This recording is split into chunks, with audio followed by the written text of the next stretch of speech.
Hi, Dan. Hi. Let's talk about how to properly take your oven off of the pallet when you receive it.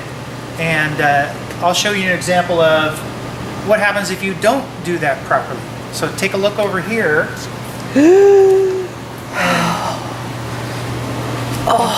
We do not want to tip our oven over and then have to have it repaired. And we're lucky that this only crushed the skins and all of the expensive things are still in good shape, but don't let this happen to you. So let me show you what you're going to get. When you receive the oven, it's going to be bolted down from the bottom with 4 of these bolts. So you grab yourself a 3/4 inch ratchet and you can reach underneath and you can take out the 4 bolts.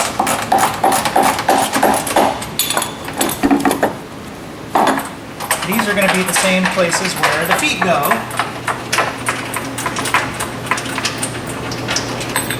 So once you've got the 4 bolts out, I've already taken 3 of them out. You've got some 4 feet we're going to put on. You can use 3/4 inch wrench when you're ready. So now what we're going to do is we're going to open the door and we're going to use a forklift to pick up from the inside of the chamber, and we're going to want to protect it. So I've got, in this case, we have some equipment inside, so we'll use 2 strips of cardboard so we don't scratch the inside of the chamber, and we don't want to drive in too far. We don't want to hit the back wall when we're raising up the fork, so we just come in a little bit shy. So I have my assistant who's prepared forklift.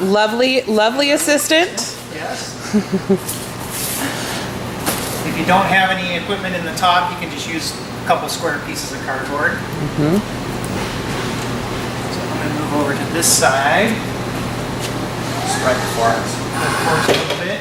The wider the forks are, the better. Just don't want to scrape the walls. That looks good. Is this a good... Okay. But while the unit is not bolted to anything and the door is open like that, is it pretty unstable? It's pretty safe. It either has a pump in the bottom to make it heavy so it doesn't tip, or it has a counterweight in the bottom. Okay. Alright, you can come in a little bit further. Okay, that's good. Raise up until you touch. You want to have your forks level. That's good. So now this is the important part that gets forgotten, is that you need to have at least 2 people, because you need to hold the door. You don't want this door to swing because the forklift isn't going to lift everything straight. So when he lifts, I'll hold the door.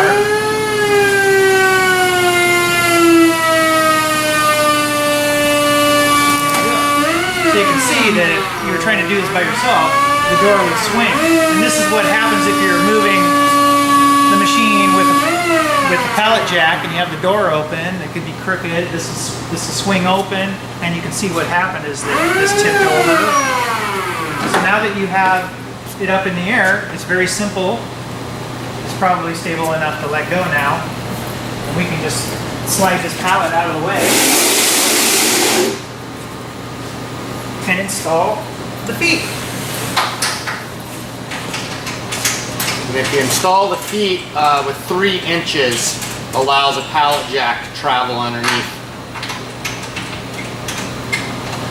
You want it as low as possible.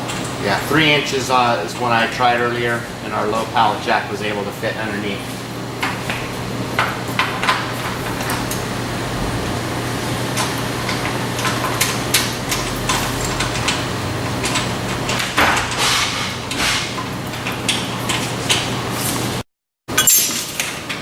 All right.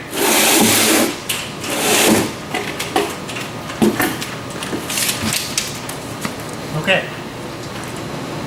Are we live? Yep. Okay, we're going to raise this up till it's about 3 inches to the bottom of the rubber. And then we'll make sure we always lock the locking nut nice and tight. Alright, now we're ready to set it down. And we're going to hold the door.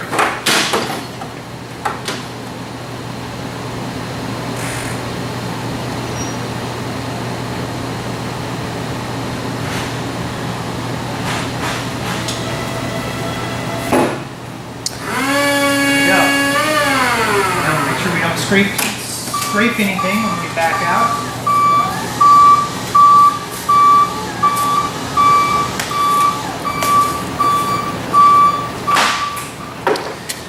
Dan, would it be fair to say that if you did ever move this with a pallet jack, you never did so with the door open? That is correct.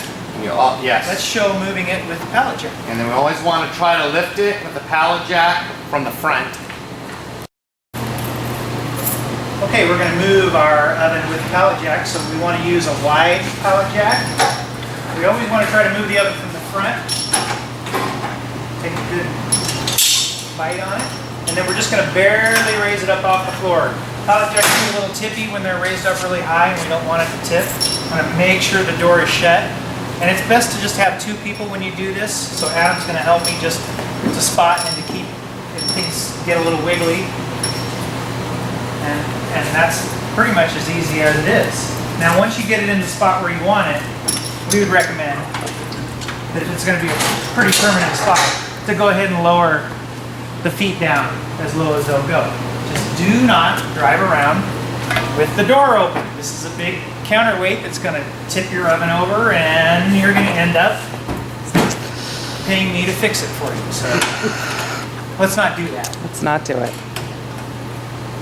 Good? It's good. All right. Good.